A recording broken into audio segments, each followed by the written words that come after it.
On July 14, 2007, a user posted a thread on Nichan.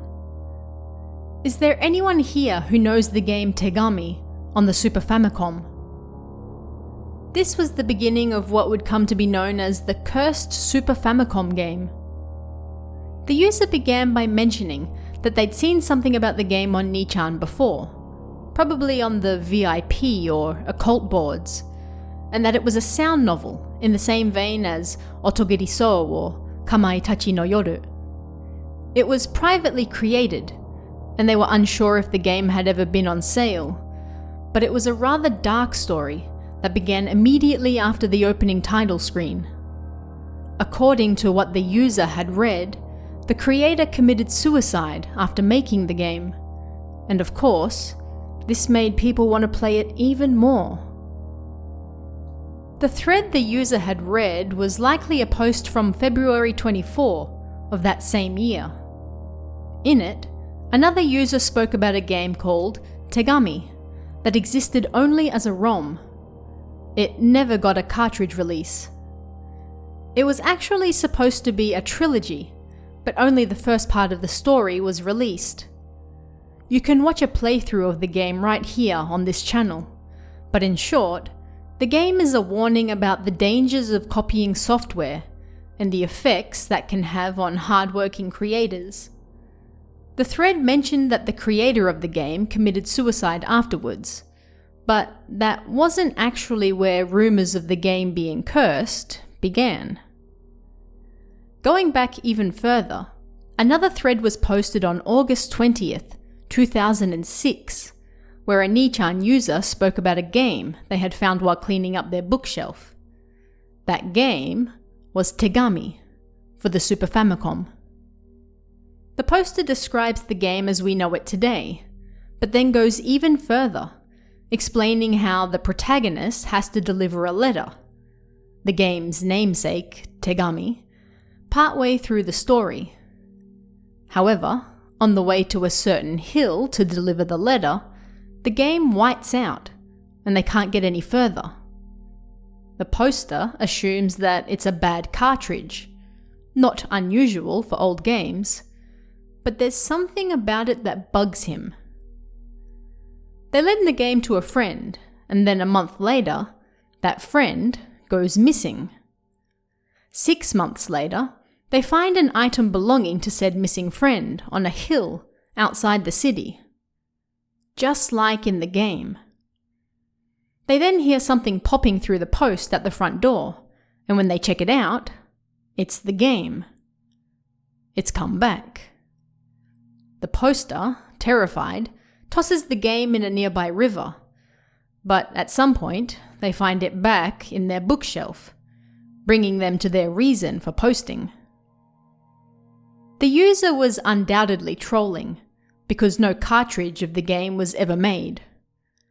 The actual game does exist, but only as a ROM, and it ends before the part where the user mentions the protagonist leaving to post a letter.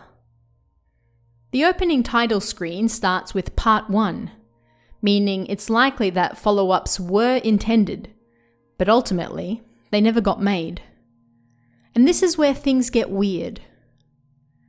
People who played the game claim to get different scenes to others. Some ended earlier, others ended later. Some people claimed there were multiple choice options in their games, while others had a straight story with no choice. Some saw the protagonist hand a letter over, others saw him go to the hill, and others ended long before that. How could people be playing the same game, but ending up with such wildly different experiences?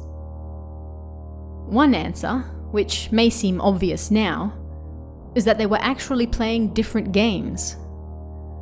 The title Tegami, or letter, is so broad that it's possible people were playing different games and didn't even know it. Another explanation is that people were joining in on the mystery and adding fuel to the fire, claiming things that never happened to add layers to the already creepy urban legend that was developing. And then, more and more stories began popping up that people who played the game were disappearing, fanning the flames for all to see. If there's one thing Nichan is good at, it's creating creepy stories out of thin air.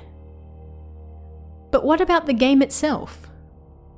It does actually exist after all, although only in ROM format.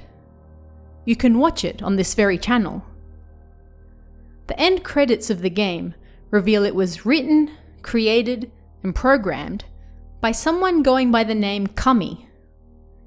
Nichan users went digging and discovered that someone going by the same name also created a PC emulator way back in 1993.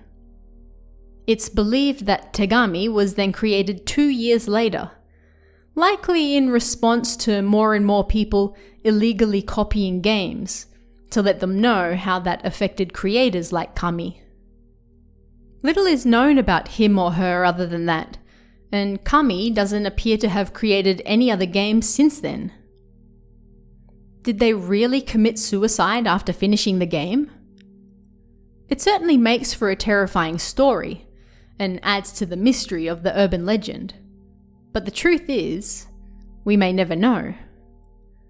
Despite their pleas in-game not to copy and distribute the software illegally, very little is truly lost on the internet.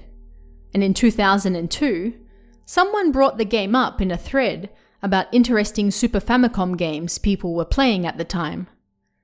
Another thread in 2003 saw a poster asking for other users to share a fan-made Super Famicom game called Tegami, meaning that around that time, people already knew of it and were playing it. But it appears that the game remained a little-known secret until that particular post in 2006, where someone built a creepypasta out of it. And then, the legend took on a life of its own.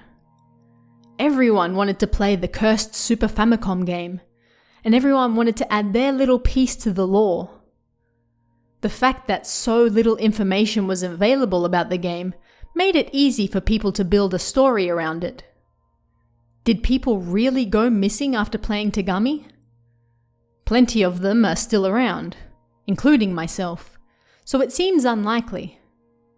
But if I do mysteriously go missing soon, well, you have my permission to blame the game.